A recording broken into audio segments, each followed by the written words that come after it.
33 साल की मायावती संसद में किसी को जानती नहीं थी। मायावती के तेल लगे बालों और साधारण वेशभूषा से उस दौर में कई सोफिस्टिकेटेड महिला सांसदों को परेशानी होती थी। उनकी ये शिकायत होती थी कि मायावती से पसीने की बदबू आती है। अब यह सोचने की बात यह है। दैनिक जागरण अखबार में खबर छपती है जिसमें दावा किया जाता है कि मायावती की एक 12 साल की गोपनीय बेटी है। दैनिक जागरण ने ही अपनी एक खबर की हेडलाइन में मायावती को चमारन कहा था। मायावती से पहले देश में केवल 3 दलित मुख्यमंत्री रहे थे, लेकिन इनमें से भी किसी ने कभी भी सवर्ण जातियों को चुनौती देने की हिम्मत नहीं उठाई। मायावती ने ठीक इसके उलट किया और इसी वजह से दलितों में मायावती की लोकप्रियता बढ़ती चली गई। मुलायम सिंह यादव उस दौर में मायावती का फोन उठाना बंद कर चुके थे। उधर दूसरी तरफ काशीराम ने अटल बिहारी वाजपेयी के साथ अपने अच्छे संबंधों का फायदा उठाते हुए बीजेपी को गठबंधन के लिए तैयार कर लिया था, जिसके बाद होता है गेस्ट हाउस का। 17 अप्रैल 1999 को बीएसपी के सांसदों ने सरकार के खिलाफ वोट किया और उस दौर में अटल बिहारी वाजपेयी की सरकार मात्र 1 वोट से गिर जाती है। सरकार गिरने के बाद मायावती कहती हैं कि वाजपेयी से कल्याण सिंह को बीएसपी को तोड़ने से ना रोकने का बदला लिया।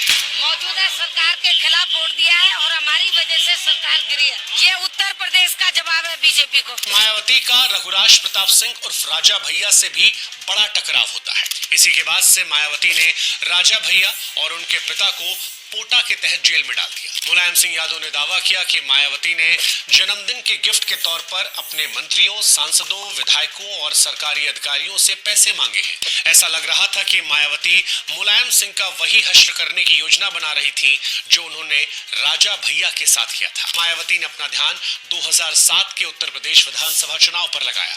एक के बाद एक कई चोटी वाले और तिलकधारी ब्राह्मणों ने उस दौर में दलित समाज से आने वाली मायावती के पैर छुए। मात्र 15 साल के अंदर मायावती और बीएसपी की किस्मत पूरी तरह से बदल चुकी थी। वो आसमान से जमीन पर आ चुकी थी। अब सवाल उठ सकता है कि आखिर ऐसा हुआ क्यों? इसका एक कारण 2007 की जीत में भी छिपा हुआ है। नमस्कार, कहानी के पहले एपिसोड में आपका स्वागत है। आपके साथ मैं हूं शुभांकर मिश्रा और आज कहानी एक ऐसी महिला की जिसने अपने जीवन में हर बाधा को पार किया, अपने पिता के भेदभाव से लेकर जातिगत अपमान को सहा, जिसने भारत में दलितों की राजनीति को नई दिशा दी, जो गेस्ट हाउस कांड में मौत के मुंह से बच गई। वो महिला जो 2008 में कहा करती थी कि धरती की कोई भी ताकत मुझे प्रधानमंत्री बनने से रोक नहीं सकती, फिर एक दौर ऐसा भी देखती है जब वो एक लोकसभा सीट नहीं जीत पाती। सत्ता के शिखर से लेकर पतन तक की ये मायावती की कहानी है। वो मायावती जिन्होंने अंबेडकर के सपनों को उठाया, प्रधानमंत्री की कुर्सी को छुआ, लेकिन फिर अपनी गलतियों के जाल में फंस गई। इस वीडियो में आज हम आपको बताएंगे कैसे दलितों की मसीहा बहन जी से उनकी पार्टी का आधार सिकुड़कर एक छोटे से वोट बैंक तक सीमित हो गया। मायावती की वो कौन सी गलतियां थी जिसने उनके राजनीतिक साम्राज्य को धूल में मिला दिया। आज कहानी में बात करेंगे मायावती के जीवन की। मायावती की कहानी एक ऐसी कहानी है जिसमें स्ट्रगल, पावर और एम्बिशन के बीच खेले गए दांवपेच भरे पड़े हैं। मायावती को समझना है तो आपको शुरू से शुरू करना पड़ेगा। तारीख थी 15 जनवरी साल 1956। दिल्ली के लेडी हार्डिंग अस्पताल में एक बच्ची का जन्म होता है। इसी दिन बच्ची के पिता प्रभुदास दयाल, जो केंद्र सरकार के डाक विभाग में क्लर्क थे, उनका प्रमोशन होता है। परिवार के लिए बच्ची अच्छी खबर लेकर आई थी, इसलिए माता पिता ने उसका नाम रखा माया। जब मायावती 2 साल की थी तब उनका परिवार गाजियाबाद से दिल्ली आ गया और इंदरपुरी की झुग्गी झोपड़ियों की कॉलोनी में रहने लगा। मायावती के अपने पिता से बनती नहीं थी। मायावती के पिता बेटों को ज्यादा प्यार करते थे, उन्हें पढ़ने के लिए प्राइवेट स्कूल भेजते थे। मायावती अपने परिवार में पढ़ाई में सबसे तेज थी, लेकिन इसके बावजूद उनके पिता ने उनकी पढ़ाई के लिए उतने पैसे खर्च नहीं किए। मायावती ने बाद में इसके लिए अपने पिता को काफी ताने मारे। साल 1993 में उत्तर प्रदेश में जब बीएसपी और एसपी की सरकार थी, उनके पिता प्रभुदास अपने गांव के लिए एक विशेष योजना की मांग लेकर अपनी बेटी मायावती के पास पहुंचे थे। उस मांग को सुनकर मायावती ने कहा, मुझे तो लगा था कि आपके बेटे ही आपके परिवार का नाम आगे लेकर जाएंगे। अब आप उनसे अपने गांव में कॉलेज, सड़क और अस्पताल बनाने के लिए कह दीजिए। इसके बाद मायावती के पिता ने उनसे माफी मांगी, कहा कि उन्हें समझ में आ गया है कि उनकी बेटियां ही उनकी जिंदगी में सबसे जरूरी है। लेकिन आगे भी मायावती की अपने पिता के साथ दूरियां बरकरार रहती हैं। कहा जाता है कि अपने पिता के व्यवहार की वजह से मायावती काफी एम्बिशियस होती चली गई। वे अपने पिता को दिखाना चाहती थी कि उनकी बाकी संतानों से बेहतर मायावती है। मायावती जिस जाति से आती हैं वो दलित समाज है और वो जातिगत भेदभाव के बीच बड़ी हुई है। दलित होने के चलते समय समय पर उन्हें ह्यूमिलेशन झेलना पड़ा। मायावती कहती है कि जब भी बस या ट्रेन में लोगों को उनके मोहल्ले के बारे में पता चलता तो वो इनसे बात करना बंद कर दिया करते थे। जब उन्होंने अपनी मां से इसका कारण पूछा तो मां ने इसकी वजह उनकी जाति को बताया। कहा कि उनकी जाति को समाज में नीचा और गंदा समझा जाता है। कई जातियां ऊपरी हैं और वो उनसे भेदभाव करती है। यह सब कुछ देखकर मायावती को बचपन से ही जाति व्यवस्था से नफरत हो गई थी।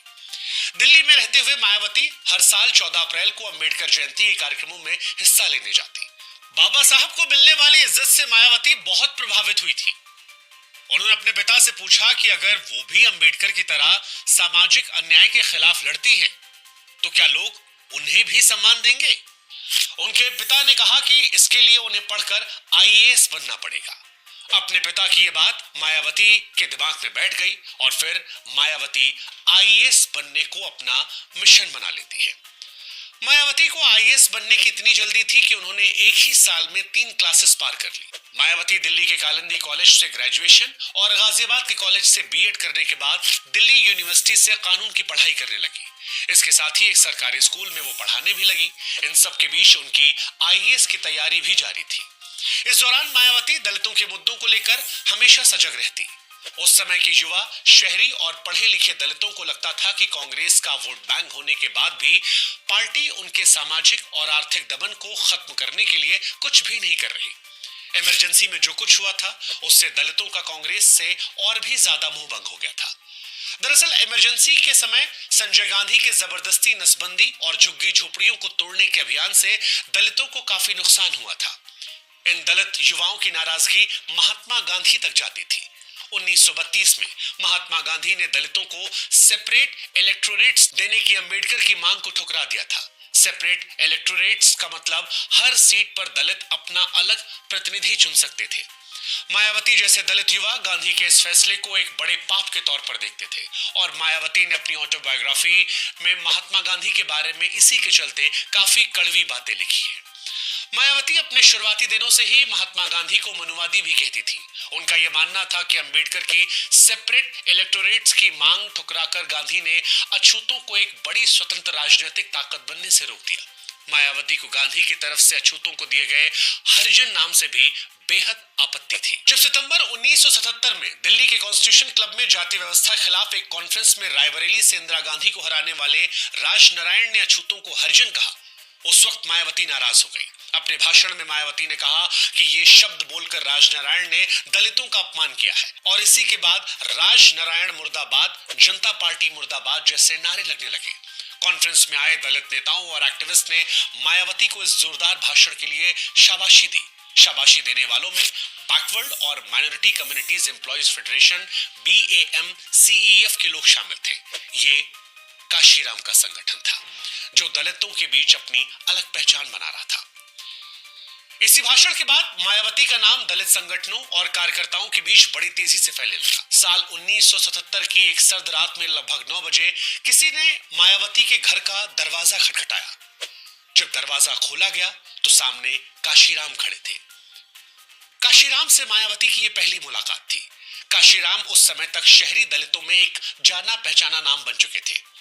काशीराम मायावती से मिलने आए। मायावती ने उनसे कहा कि वो आईएएस ऑफिसर बनना चाहती है। इस पर काशीराम बोले कि वो एक बहुत बड़ी गलती कर रही है। कलेक्टर और दूसरे अधिकारी केवल सरकार चला रहे राजनीतिक पार्टियों के आदेश मानते हैं। काशीराम कहते हैं कि हालिया सालों में दलित समुदाय से कई कलेक्टर और कई बड़े अधिकारी बने, लेकिन उन्हें सही दिशा दिखाने वाले राजनेता नहीं बने। काशीराम मायावती से कहते हैं कि मैं आपको इतनी बड़ी नेता बना दूंगा कि कई कलेक्टर फाइल लेकर आपके आदेश का इंतजार करेंगे और इस तरह आप सही मायनों में दलितों की सेवा कर पाएंगे। मायावती और काशीराम के बीच लगभग 1 घंटे तक बातचीत होती है। इस 1 घंटे ने मायावती की जिंदगी की दशा और दिशा बदल दी थी। ये उनकी जिंदगी और उनके करियर में एक निर्णायक पल साबित होता है। मायावती ने काशीराम को अपना राजनीतिक गुरु बना लिया। काशीराम कुछ समय से एक ऐसा दलित नेता ढूंढ रहे थे जो उत्तर प्रदेश का रहने वाला हो और चमार जाति से आता हो, ताकि वो राज्य में उनके दलित आंदोलन को आगे ले जाने के लिए तैयार हो। उन्हें पूरा भरोसा था कि उत्तर प्रदेश उनकी सफलता की चाबी है, क्योंकि यहाँ दलितों और पिछड़ों को बहुत सारे अत्याचारों का सामना करना पड़ता था। उनका यह मानना था कि अगर उत्तर प्रदेश को जीत लिया गया तो पूरा देश जीतने के लिए रास्ता खुल जाएगा। लेकिन वे खुद उत्तर प्रदेश में दलित आंदोलन के लिए सबसे अच्छा चेहरा नहीं थे, क्योंकि काशीराम खुद पंजाब से आते थे और उत्तर प्रदेश में उन्हें हमेशा बाहरी नेता के तौर पर देखा जाता। लेकिन मायावती उनकी इस स्कीम पर बिल्कुल फिट बैठी। वे उत्तर प्रदेश की मूल निवासी थी, चमार जाति से आती थी और दलितों के मुद्दे और जातिवाद को लेकर जागरूक थी। काशीराम से इस मुलाकात के बाद मायावती ने धीरे धीरे आईएएस बनने के अपने सपने को पीछे छोड़कर काशीराम के बताए रास्ते पर चलना शुरू कर दिया। हालांकि उस दौर में उनके पिता को यह बिल्कुल पसंद नहीं आया। उन्होंने मायावती को राजनीति से दूर रहने के लिए कहा। जब वो इसमें विफल रहे तो मायावती से कांग्रेस जैसी किसी बड़ी राजनीतिक पार्टी से जुड़ने के लिए कहा। ये कहा कि अगर तुम काशीराम की बात मानोगी तो फिर पार्षद भी नहीं बन पाओगी। मायावती, उनके पिता और काशीराम के बीच ये रस्साकसी कई सालों तक चलती रही। एक दिन पिता प्रभुदास ने मायावती को राजनीतिक छोड़कर एक बार फिर से आईएएस की तैयारी करने का अल्टीमेटम दिया। मायावती के पिता ने कहा कि या तो मायावती काशीराम से मिलना जुलना छोड़कर अफसर बनने की तैयारी शुरू कर दे या फिर उनका घर छोड़ दे। बस फिर क्या था, मायावती ने सरकारी टीचर की नौकरी करते समय बचाए गए अपने पैसे और कपड़े लिए और घर को छोड़ दिया। जिस समय मायावती ने घर छोड़ा, काशीराम उस वक्त शहर से बाहर थे। मायावती उनसे कांटेक्ट नहीं कर पाई और सीधे करोल बाग में BAMCEF के ऑफिस पहुंच गई। जब काशीराम वापस आए तो मायावती ने बताया कि वो घर छोड़ आई हैं और अपनी जिंदगी को दलित आंदोलन को समर्पित करना चाहती है। काशीराम ने मायावती को रहने के लिए BAMCEF ऑफिस के पास अपना कमरा दे दिया, जिसमें वो खुद किराए में रहते थे। दरअसल काशीराम अक्सर दिल्ली से बाहर रहते थे। यहाँ पर भी मायावती ने हिम्मत दिखाई। उस वक्त किसी अविवाहित लड़की का किसी मिडिल एज आदमी के घर में रहना अपने आप को सामाजिक अटकलों में शामिल करना था। लेकिन फिर भी मायावती यहाँ रहने लगी और अपने साथ अपने भाई सिद्धार्थ को भी यहीं रख लिया। यहीं से दोनों के बीच में एक ऐसे रिश्ते की शुरुआत हुई जिसे लेकर काफी अटकलें, काफी गॉसिप्स फैलाई गई। लोग मायावती और काशीराम को लेकर तरह तरह की बातें करने लगे। एक बार एक पत्रकार ने देखा कि काशीराम के घर के बगीचे में एक महिला के कपड़े सूख रहे हैं। उन्होंने काशीराम से सवाल किया कि एक अविवाहित के घर पर महिला के कपड़ों का क्या काम है। इस सवाल पर काशीराम भड़क गए और पत्रकार को फटकार लगाई कि आप राजनीतिक सवाल न पूछकर इस तरह के सवाल क्यों पूछ रहे हैं। काशीराम के जीते जी अक्सर मायावती से उनके संबंध को लेकर कई तरह के अटकलें और सवाल पूछे जाते थे। काशीराम पर दलित नेताओं की तरफ से भी कई तरह का दबाव बढ़ रहा था। मायावती के विरोधी काशीराम पर यह आरोप लगाते कि वे अपने पुराने और अधिक सीनियर साथियों को अनदेखा कर मायावती को आगे बढ़ाने लग गए।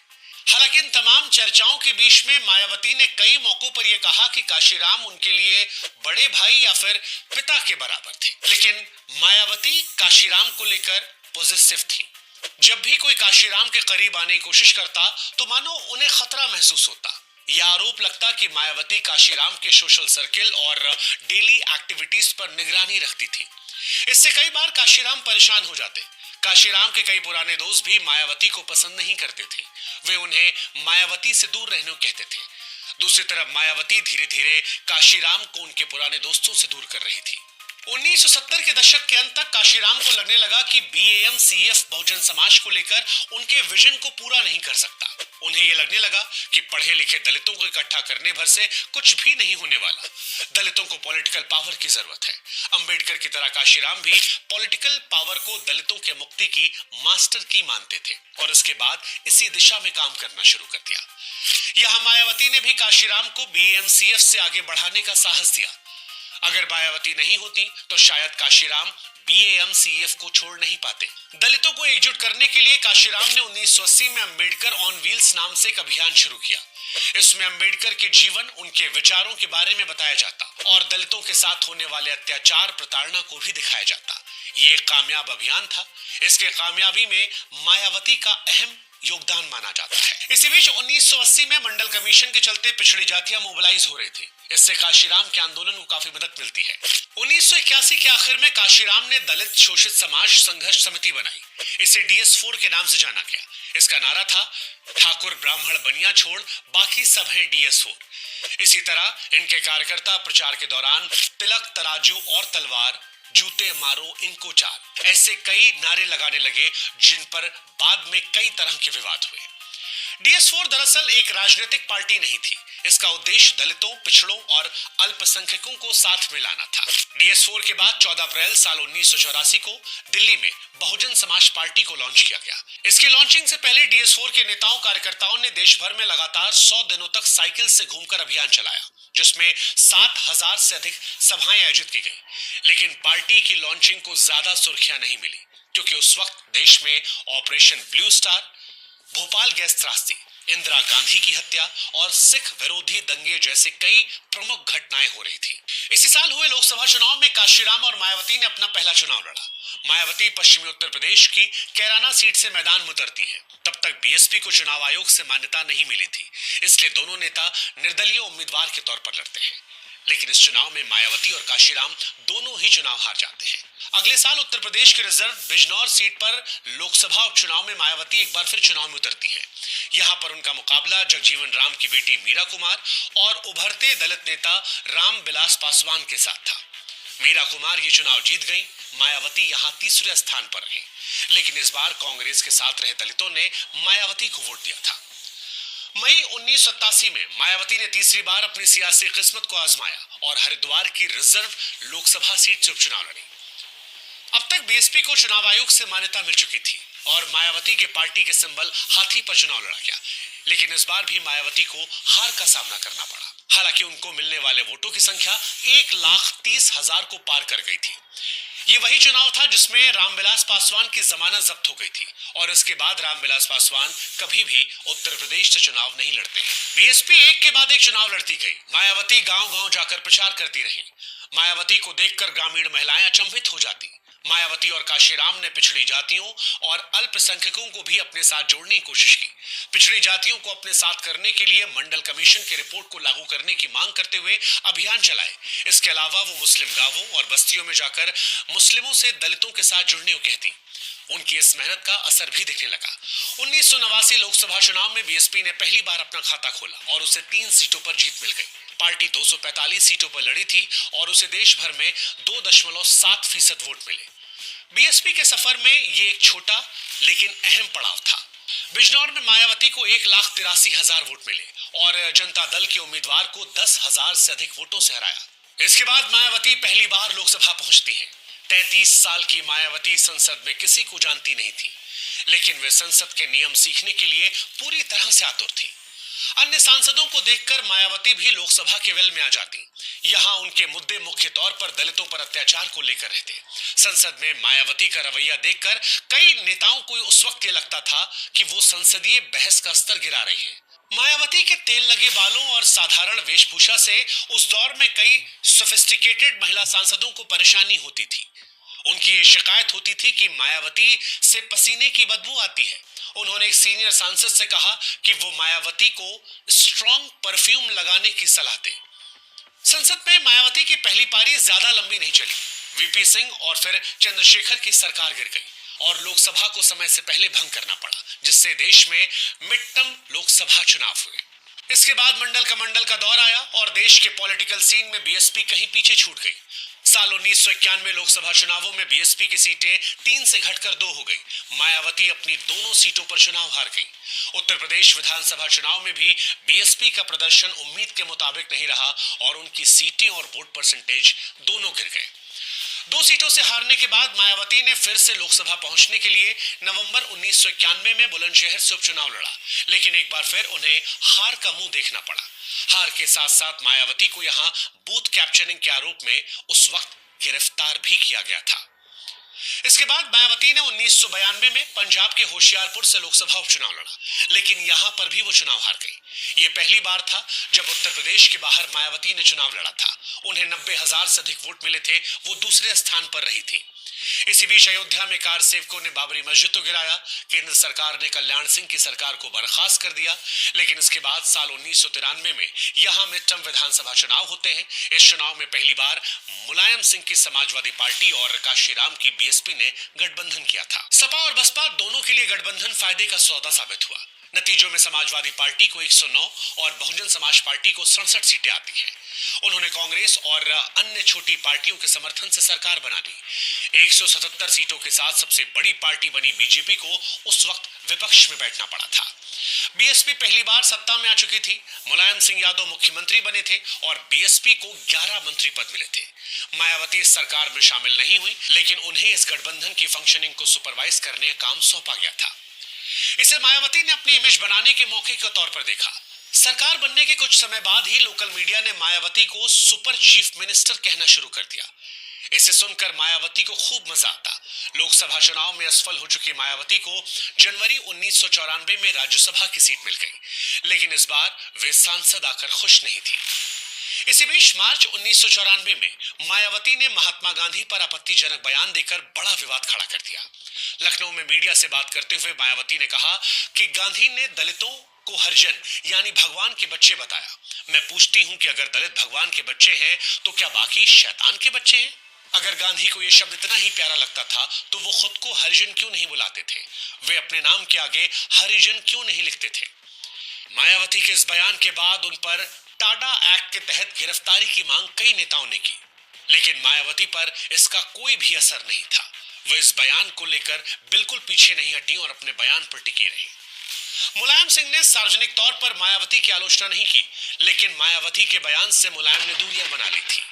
1994 के मध्य तक सपा और बसपा सरकार में दरारें दिखनी शुरू हो गई थी। दलितों के खिलाफ बढ़ रहे अत्याचार इसकी मुख्य वजह थे।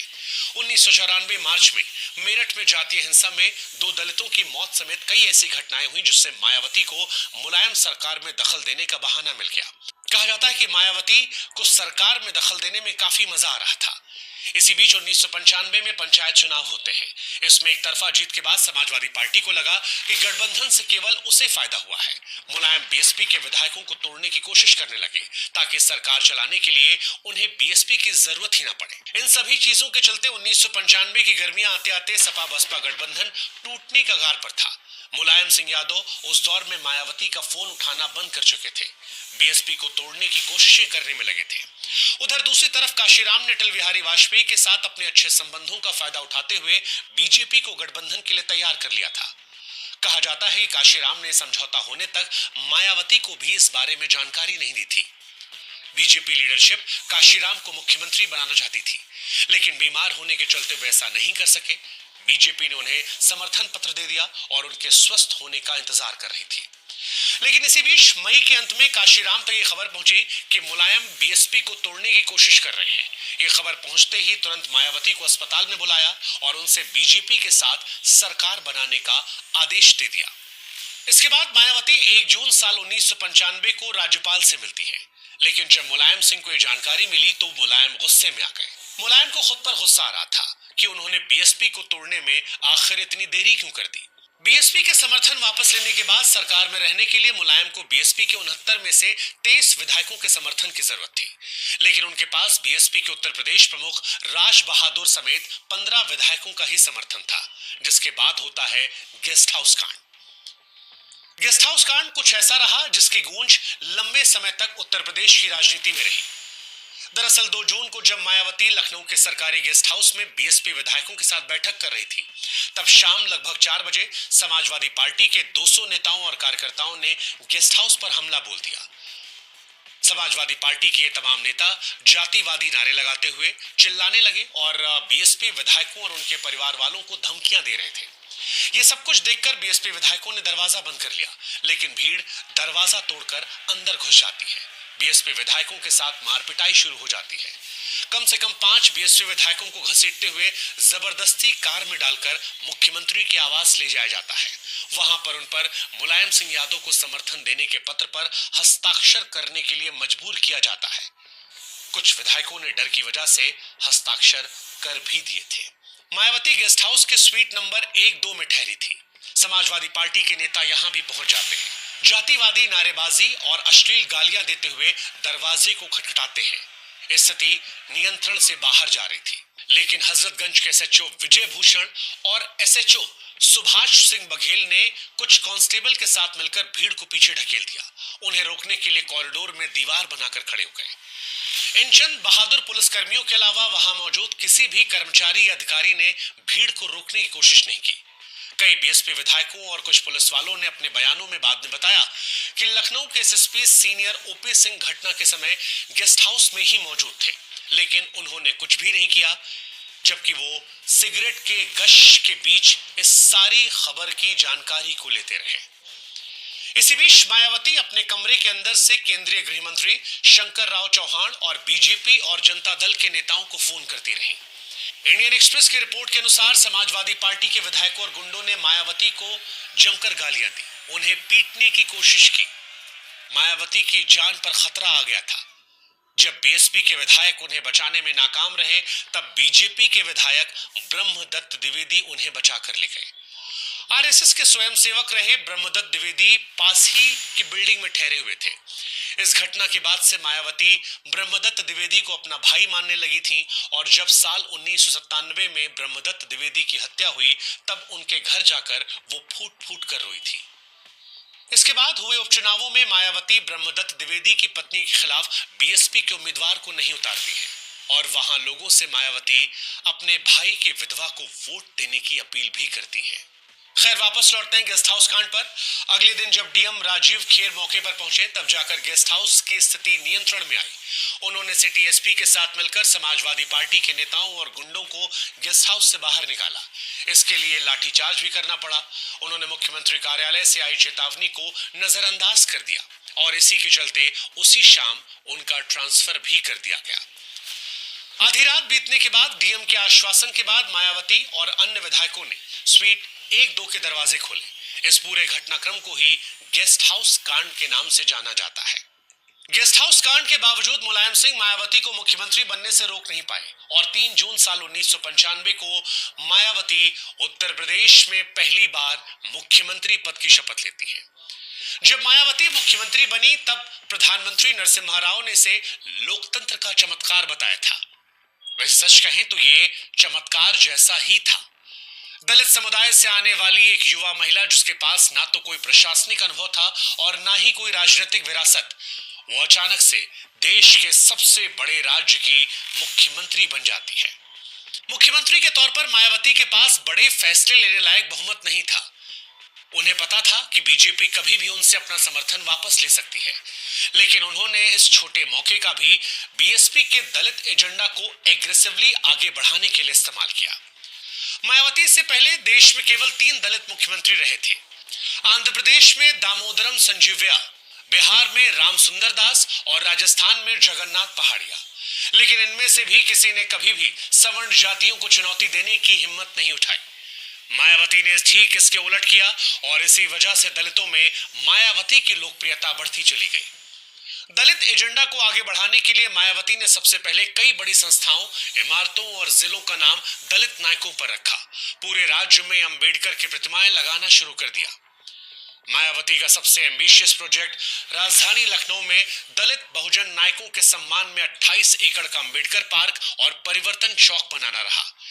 इनमें ब्राह्मणवाद के खिलाफ अभियान चलाने वाले फूले, पेरियार, शाहूजी महाराज और अंबेडकर जैसे दलित नायकों की प्रतिमाएं लगाई गई। बीएसपी ने इस दौर में पेरियार मेला भी आयोजित किए।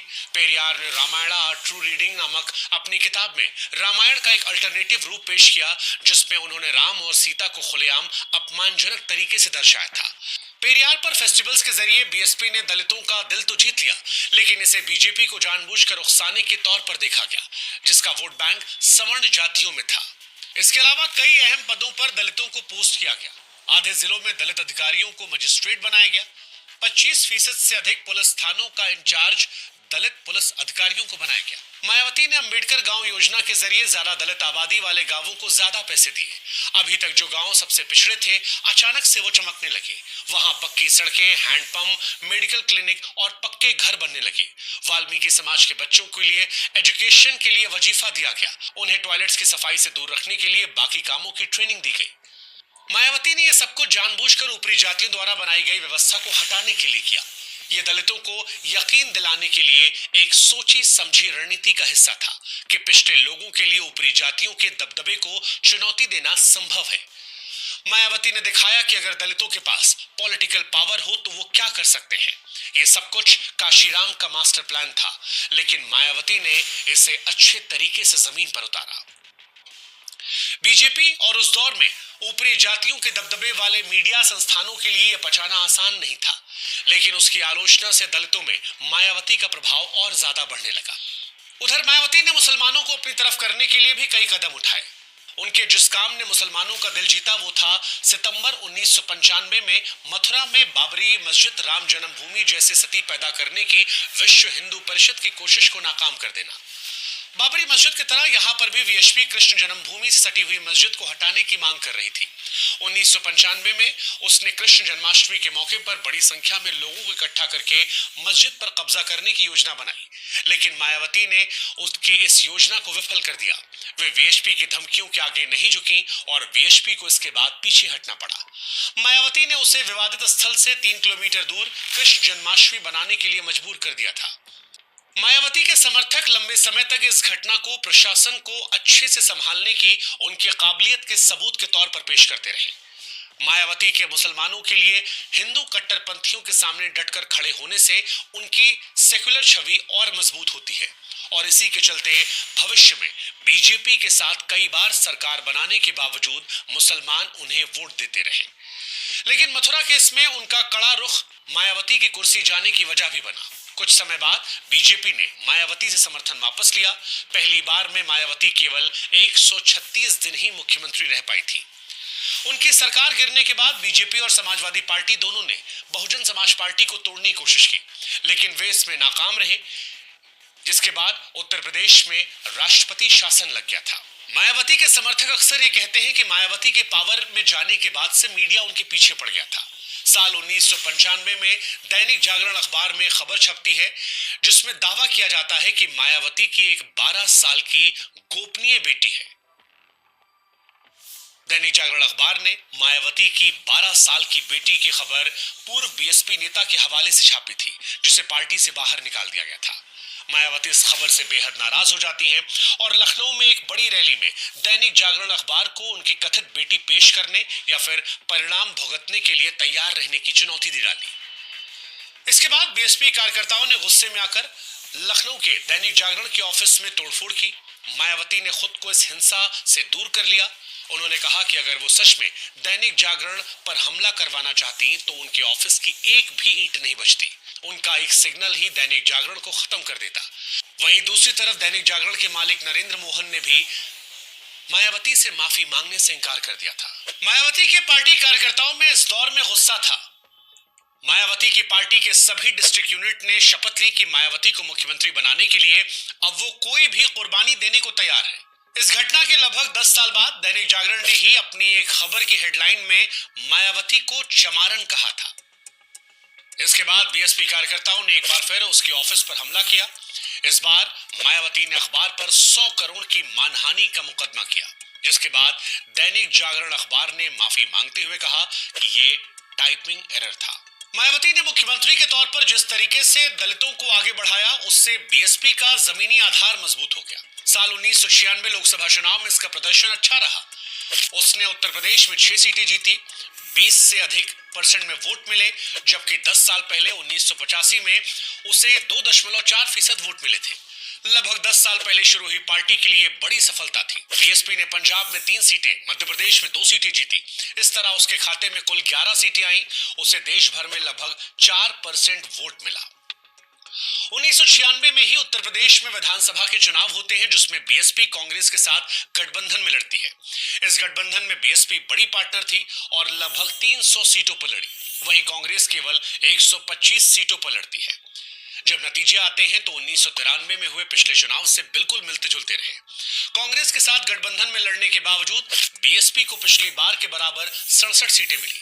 कांग्रेस की 33 सीटें आई। किसी भी पार्टी को स्पष्ट बहुमत नहीं मिलने के चलते एक बार फिर उत्तर प्रदेश में राष्ट्रपति शासन लग गया। लोकसभा और विधानसभा चुनाव दोनों के नतीजों में बीएसपी के लिए एक सीख छिपी हुई थी, कि वो केवल दलितों के दम पर पावर में नहीं आ सकती, उसे अपना वोट बैंक बढ़ाना पड़ेगा। 1996 विधानसभा चुनाव में किसी को बहुमत न मिलने के चलते काशीराम ने एक बार फिर से बीजेपी से संपर्क साधा। दोनों ने गठबंधन करके फिर सरकार बनाई। गठबंधन से पहले एक फॉर्मूला तैयार हुआ जिसके तहत दोनों पार्टियों को 6-6 महीने के लिए मुख्यमंत्री पद मिलना था। पहला नंबर बीएसपी की तरफ से मायावती का था, जिसके बाद मायावती 20 मार्च साल 1997 को दूसरी बार उत्तर प्रदेश के मुख्यमंत्री के तौर पर शपथ लेती हैं। पिछली बार की तरह मायावती की सरकार ने इस बार भी बड़ी संख्या में स्मारक, पार्क, संस्थाओं और जिलों के नाम दलित नायकों पर रखे। काफी खर्च करके उत्तर प्रदेश में अंबेडकर की लगभग 15,000 प्रतिमाएं स्थापित की गई। दलितों के लिए कई वेलफेयर स्कीम लॉन्च की गई। 2.5 लाख दलितों को पट्टे पर खेती की जमीन दी गई। इसके अलावा SC/ST एक्ट को कड़ाई से लागू किया गया। उन्हें केस लड़ने के लिए 6,000 रुपए की मदद दी गई ताकि वे आगे आकर ऊपरी जातियों के खिलाफ शिकायत करें। इस फैसले ने मायावती की दलितों के बीच एक मसीहा की छवि बना दी थी। अब यही सस्पेंस था कि क्या मायावती 6 महीने के बाद मुख्यमंत्री पद को छोड़ेंगी या फिर नहीं। मायावती ने पद छोड़ा और 21 सितंबर साल 1997 को बीजेपी के कल्याण सिंह मुख्यमंत्री बनते हैं। कल्याण सिंह ने आते ही कई ऐसे कदम उठाए जिससे दोनों पार्टियों में टकराव शुरू हो गया। गठबंधन में दरार दिखने लगी। जब कल्याण सिंह ने SC/ST एक्ट को कमजोर किया और 6,000 रुपए की आर्थिक मदद को रोका तो बीएसपी के सब्र का बांध टूटा और उसने समर्थन वापस ले लिया। बीएसपी के समर्थन से कल्याण सिंह केवल 1 महीने तक मुख्यमंत्री रह पाए थे। मायावती और काशीराम का यह मानना था कि बीजेपी इतनी बटी हुई है कि उनके समर्थन वापस लेने के बाद कल्याण सिंह की सरकार गिर जाएगी और चुनाव कराने पड़ेंगे, लेकिन ऐसा नहीं होता है। कल्याण सिंह ने उस दौर में कई पार्टियों के विधायक तोड़े, जिसमें बीएसपी के भी 12 विधायक शामिल थे। इन सभी को मंत्री पद दिया गया और इसके चलते कल्याण सिंह की सरकार बच जाती है। इसके बाद बीएसपी के 5 और विधायक भी बीजेपी में शामिल हो जाते हैं। उस दौर में मायावती के लिए यह बहुत बड़ा झटका था। इसी बीच यूनाइटेड फ्रंट की सरकार गिरने के चलते देश में मिडटर्म लोकसभा चुनाव हो गए। बीएसपी उस दौर में इस चुनाव के लिए बिल्कुल भी तैयार नहीं थी और वो नतीजों में भी दिखा जब चुनाव में बीएसपी की परफॉर्मेंस अच्छी नहीं रही। उत्तर प्रदेश में पार्टी को पिछली बार के बराबर 20% वोट मिले, लेकिन उनकी सीट 6 से गिरकर 4 हो गई। मायावती खुद अकबरपुर की रिजर्व सीट से जीतने में कामयाब रही। पंजाब और मध्य प्रदेश में पार्टी कोई सीट नहीं जीत पाई जहां पर पिछली बार वो जीती थी। उत्तर प्रदेश के अलावा वो केवल हरियाणा में एक अंबाला सीट जीत पाई थी। उत्तर प्रदेश के नतीजों से मायावती को झटका लगा। मुलायम सिंह यादव की समाजवादी पार्टी बीएसपी को मिलने वाले मुस्लिमों के वोट के एक हिस्से को अपनी तरफ करने में कामयाब रहे। मुलायम और कल्याण सिंह ने मिलकर पार्टी के पिछड़ी जातियों के वोट को भी तोड़ा। दलितों के पिछली बार से अधिक बड़ी संख्या में बीएसपी के वोट करने के चलते उसका वोट शेयर पिछली बार के बराबर रह पाया था। इस चुनाव में देश भर में बीजेपी को सबसे अधिक 182 सीटें मिल पाई थी। उसने कई पार्टियों के साथ मिलकर केंद्र में सरकार बना ली। अटल बिहारी वाजपेयी प्रधानमंत्री बनते हैं, लेकिन कुछ ही महीनों के बाद साल 1999 की शुरुआत में जयललिता की AIADMK ने वाजपेयी सरकार से समर्थन वापस ले लिया। सरकार गिरने खतरा मंडरा रहा था। बीजेपी ने कई अन्य पार्टियों को जोड़कर सरकार को बचाने की कोशिश भी की, लेकिन अंत में सब इस बात पर आ गया कि बीएसपी के 5 सांसद किसको वोट करेंगे। 17 अप्रैल 1999 को वोटिंग से एक दिन पहले मायावती ने कॉन्फिडेंस मोशन पर बहस के दौरान ऐलान किया कि बीएसपी वोटिंग से गायब रहेगी। इसी दिन उन्होंने प्रधानमंत्री अटल बिहारी वाजपेयी से कहा कि वो चिंता ना करें, उनकी सरकार को बीएसपी बचा लेगी। लेकिन अगले दिन जब वोटिंग होती है तब बीएसपी के सांसदों ने सरकार के खिलाफ वोट किया और उस दौर में अटल बिहारी वाजपेयी की सरकार मात्र 1 वोट से गिर जाती है। सरकार गिरने के बाद मायावती कहती हैं कि वाजपेयी से कल्याण सिंह को बीएसपी को तोड़ने से ना रोकने का बदला लिया। सवाल उठने लगे कि मायावती ने पहले वाजपेयी से क्यों कहा था कि वो उनकी सरकार को बचा लेंगी और फिर उनके खिलाफ वोट कर दिया। इसके 2 कारण माने गए। पहला, काशीराम बीजेपी की सरकार गिराने पर अड़े थे, जिसके चलते मायावती को अपना रुख बदलने पर मजबूर होना पड़ा, और दूसरा, बीजेपी को झूठा भरोसा देना उनकी रणनीति का हिस्सा था, वरना उस दौर में बीजेपी बीएसपी को भी तोड़ सकती थी। मायावती को यह भी था कि बीजेपी की सरकार गिरने पर केंद्र में कांग्रेस की सरकार बनेगी और वो कल्याण सिंह की सरकार को बर्खास्त करवाकर खुद मुख्यमंत्री बन जाएगी। लेकिन कांग्रेस सरकार नहीं बन पाई और मायावती का यह सपना तब टूट गया। 1999 में फिर से मिड टर्म लोकसभा चुनाव होते हैं। काशीराम इस चुनाव में बीजेपी के साथ गठबंधन करना चाहते थे, लेकिन मायावती ने उत्तर प्रदेश में ऐसा करने से साफ इनकार कर दिया। अंत में मायावती का यह फैसला सही साबित हुआ। उत्तर प्रदेश में पार्टी ने अपना अब तक का सबसे अच्छा प्रदर्शन किया और उनकी सीटों की संख्या 4 से बढ़कर 14 हो गई थी। ये मायावती की मेहनत का फल था। इससे काशीराम पर उनकी मोरल विक्ट्री माना गया, जो गठबंधन करने के बाद भी पंजाब और मध्य प्रदेश जैसे राज्यों में एक भी सीट नहीं जीत पाए थे। लोकसभा चुनाव में काशीराम और मायावती के बीच चले आ रहे गुरु और शिष्य के रिश्ते की इक्वेशन यहीं से बदल जाती है। काशीराम का कद घटने लगता है और बीएसपी में मायावती का कद यहां से बढ़ने लगता है। बीएसपी ने भी अब उत्तर प्रदेश पर और ज्यादा ध्यान देने का फैसला कर लिया। साल 2000 आते आते बीएसपी के सारे बड़े फैसले मायावती ही ले रही थी, जिसका सबसे बड़ा टारगेट उत्तर प्रदेश की सत्ता में वापसी करवाना था। उत्तर प्रदेश में बीजेपी कमजोर हो रही थी, जिससे मायावती के लिए आगे बढ़ने का रास्ता आसान होता जा रहा था। इसी बीच दिसंबर 2001 में लखनऊ में एक रैली में काशीराम ने मायावती को अपना उत्तराधिकारी घोषित कर पार्टी कमान उन्हें सौंप दी। इस समय तक काशीराम बहुत बीमार रहने लगे थे। बीएसपी में मुश्किल से ऐसे सीनियर नेता बचे थे जो मायावती को चुनौती दे सकते थे। काशीराम को अपनी तरफ करके मायावती पहले ही इन तमाम नेताओं को एक एक करके अलग थलग कर चुकी थी। अब बीएसपी पर मायावती का एक छत्रराज कायम हो चुका था। बीएसपी पूरी तरह से अपने हाथ में आने के बाद मायावती ने 2002 यूपी विधानसभा चुनाव की तैयारियों को तेज कर दिया। उन्होंने पार्टी के वोटर बेस को बढ़ाने पर खास जोर दिया और दलितों के साथ साथ मुस्लिमों और अति पिछड़ी जातियों को अपने साथ जोड़ने की कोशिश की। इसके साथ ही उन्होंने ऊपरी जातियों और ओबीसीज को भी अच्छी खासी संख्या में टिकट दिए। मायावती को इसका फायदा हुआ और नतीजों में बीएसपी दूसरी सबसे बड़ी पार्टी बनकर आई। 23% वोट के साथ 98 सीटें मायावती जीतती है, लेकिन अभी भी सरकार अपने दम पर बनाने लायक सीटें नहीं थी।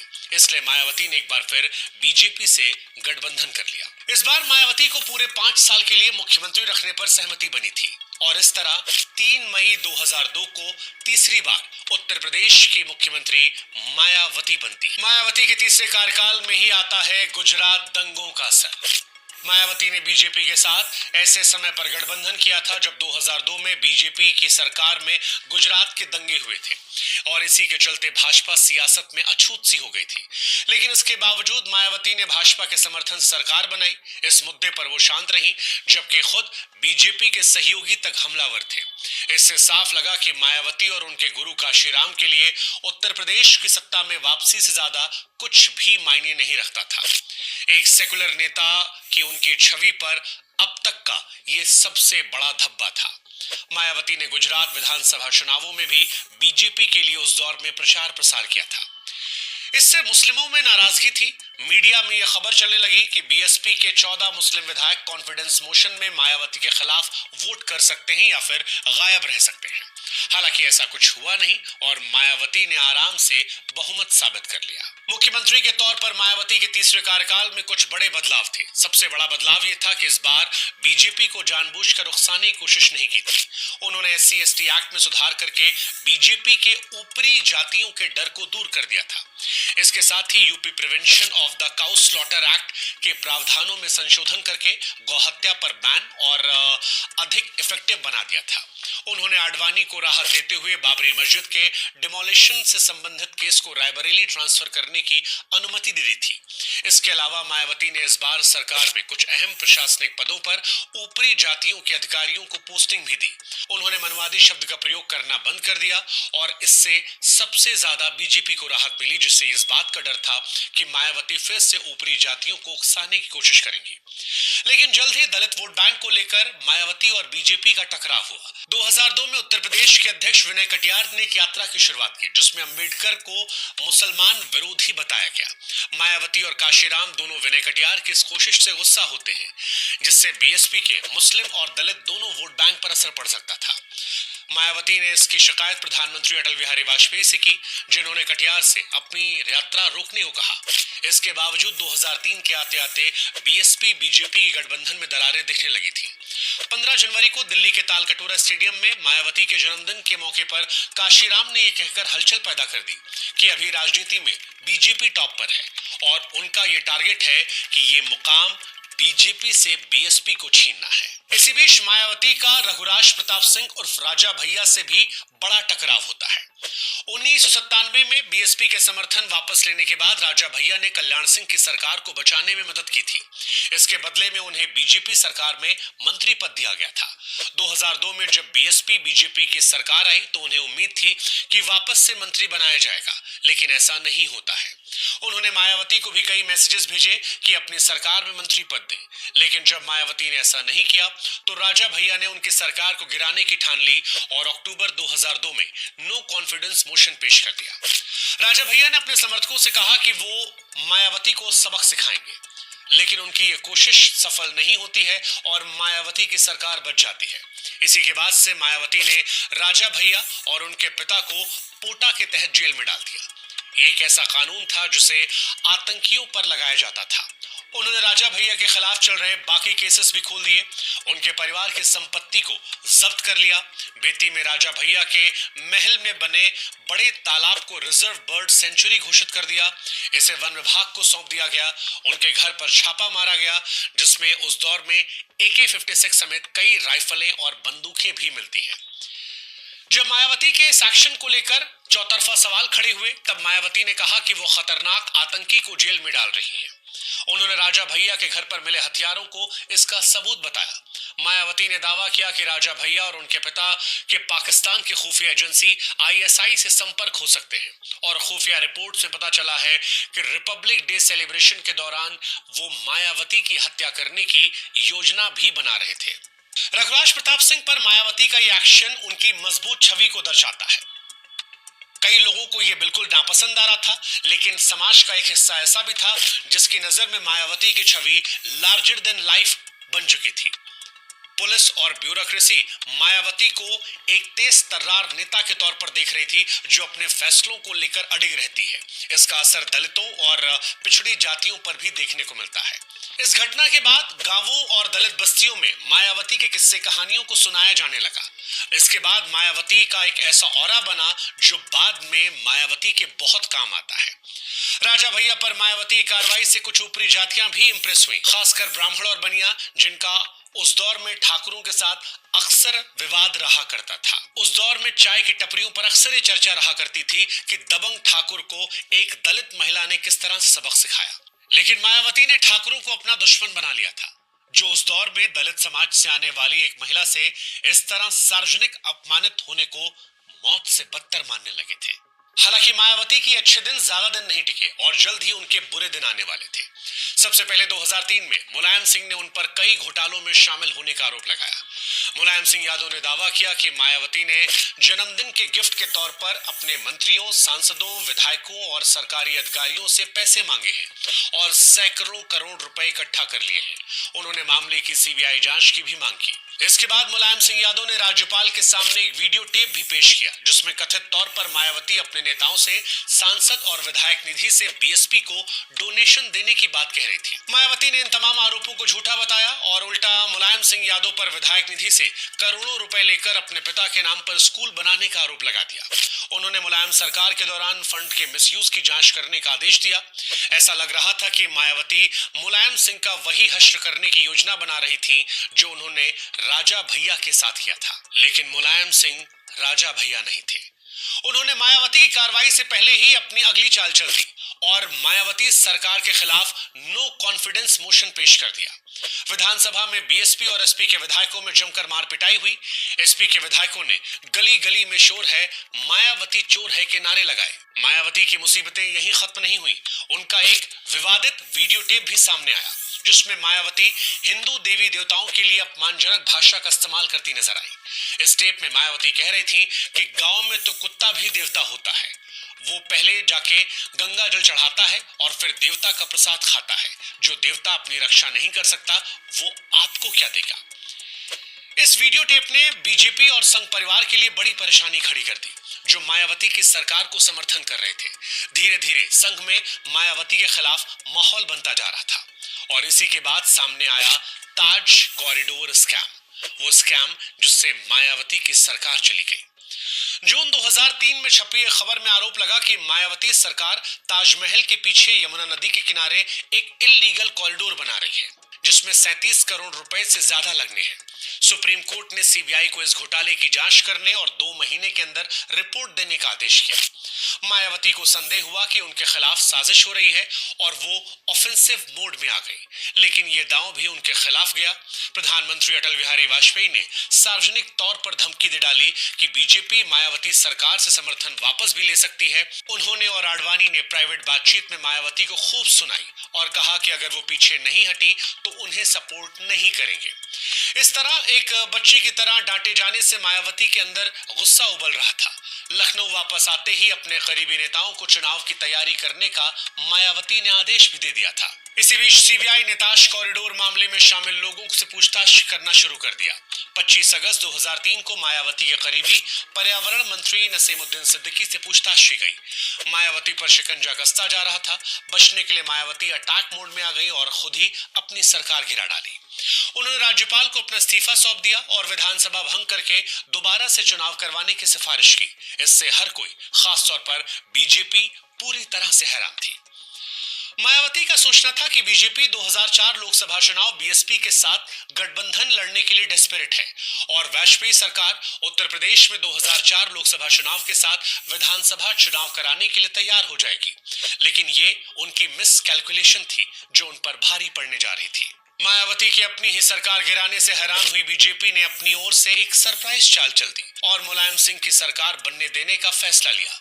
मुलायम को कांग्रेस और अन्य कुछ पार्टियों का समर्थन मिला, लेकिन इसके बावजूद उनके पास सरकार बनाने के लिए पूरे नंबर नहीं थे। नंबर पूरे करने के लिए बीएसपी के 14 विधायकों को तोड़ा।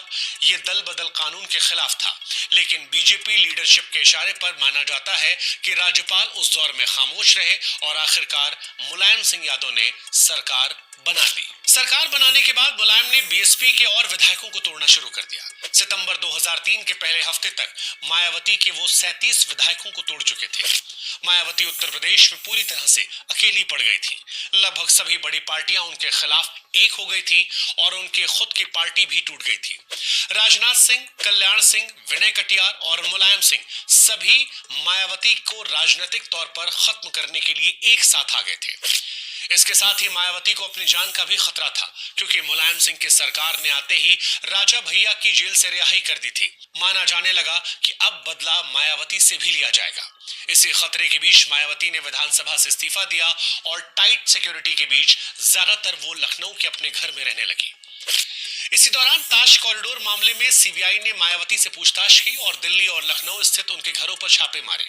सुप्रीम कोर्ट ने उनकी और उनके परिवार की सारी संपत्तियों और इस संपत्ति के लिए पैसे कहां से आए इसकी जांच करने के आदेश दिए।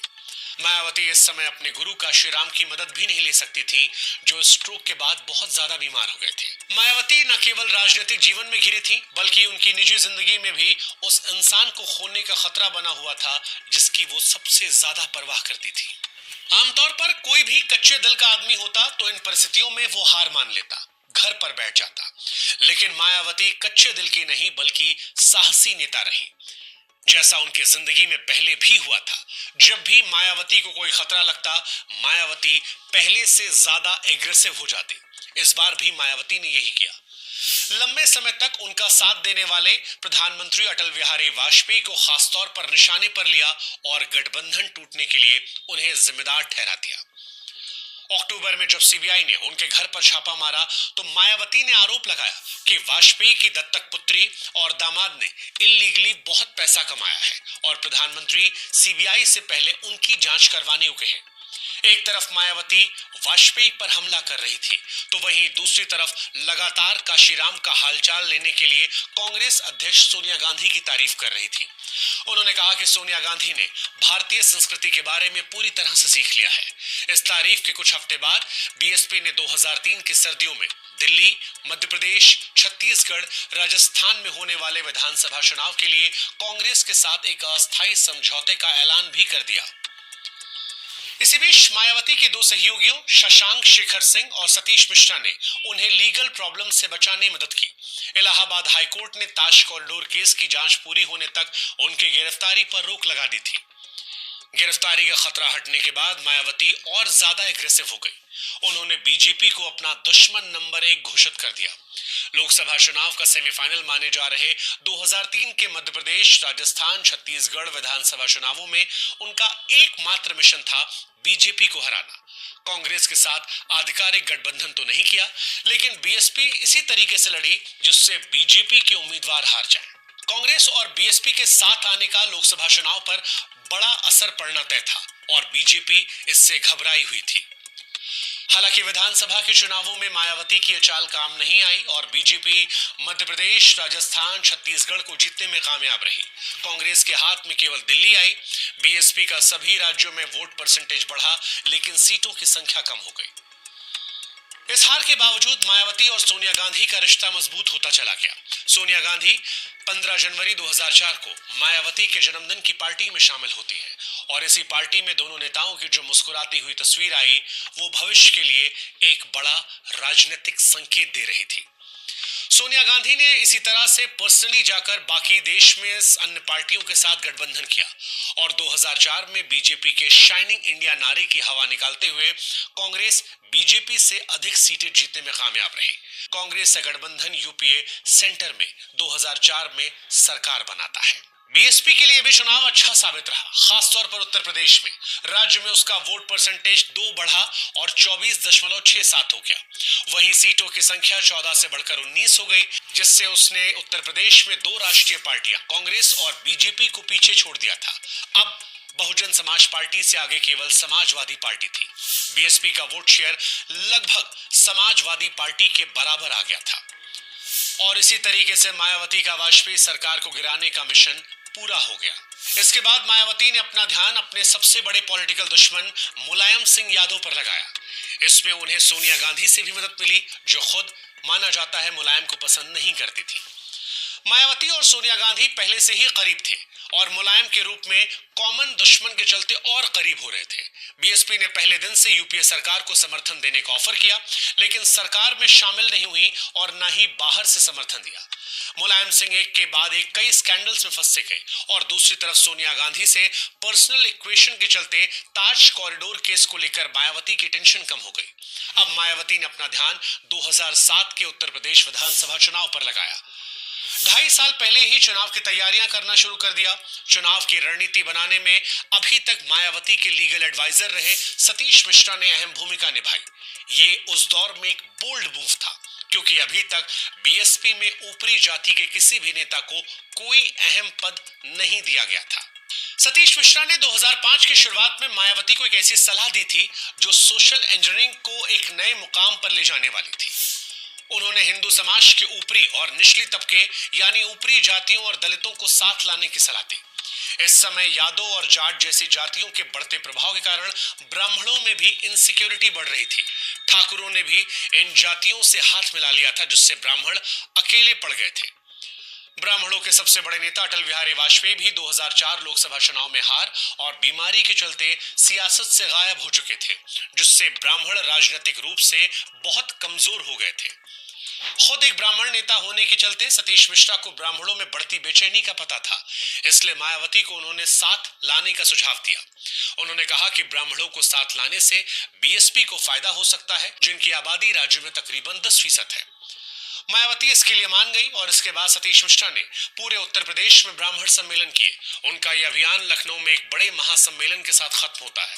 इस सम्मेलन में कई ऐसे दृश्य थे जिन पर यकीन कर पाना भी मुश्किल था। एक के बाद एक कई चोटी वाले और तिलकधारी ब्राह्मणों ने उस दौर में दलित समाज से आने वाली मायावती के पैर छुए और इन ब्राह्मणों ने मायावती से उन्हें बचाने की गुहार लगाई। मायावती ने इसके बाद अपने साथियों का स्वागत किया और एक नया नारा दिया, हाथी नहीं गणेश है, ब्राह्मण विष्णु महेश है। बदले में ब्राह्मणों ने नारे लगाए, ब्राह्मणों की यही पुकार, मायावती चौथी बार। ज्यादातर दलितों ने भी मायावती के सोशल इंजीनियरिंग का स्वागत किया। उन्हें खुशी थी कि दलितों की पार्टी बीएसपी इतनी मजबूत हो गई है कि यहाँ ब्राह्मणों को उसके यहाँ संरक्षण लेना पड़ रहा है। दलितों में ये बात भी मायावती के फेवर में गई कि उन्होंने ऐसा किसी वीक पोजीशन से नहीं किया, बल्कि स्ट्रॉन्ग पोजीशन में रहकर किया। हालांकि इसी बीच मायावती को निजी तौर पर एक बड़ा झटका लगा। अक्टूबर 2006 में काशीराम की मौत हो गई। वो 2 साल से बिस्तर पर थे, ना बोल पाते थे, ना ठीक से सोच पाते थे। बीमारी के दौरान मायावती ने उनकी खूब सेवा की। इसी दौरान काशीराम के परिवार ने मायावती पर उन्हें बंधक बनाकर रखने समेत कई गंभीर आरोप लगाए, लेकिन मायावती काशीराम की सेवा करती रही। काशीराम का मायावती के दिल्ली स्थित घर पर बुद्धिस्ट परंपराओं के हिसाब से अंतिम संस्कार किया गया, जो काशीराम की इच्छा भी थी। मायावती और काशीराम दोनों ने बौद्ध धर्म में कन्वर्जन की बात कही थी, लेकिन कभी कन्वर्ट नहीं हुए। काशीराम की मौत के 6 महीने बाद ही उत्तर प्रदेश में विधानसभा चुनाव होते हैं, जिसमें ब्राह्मणों और दलितों को साथ लाने की मायावती की सोशल इंजीनियरिंग सुपर हिट साबित होती है। बीएसपी पहली बार अपने दम पर पूर्ण बहुमत की सरकार बनाती है और उस दौर में 200 पार जाकर 206 सीटें जीत जाती है। मायावती ने आखिरकार वो मास्टर की हासिल कर ली थी, जिसके जरिए काशीराम गरीब और दबे कुचले दलितों को लिबरेट करना चाहते थे। बस अफसोस इतना था कि ये देखने के लिए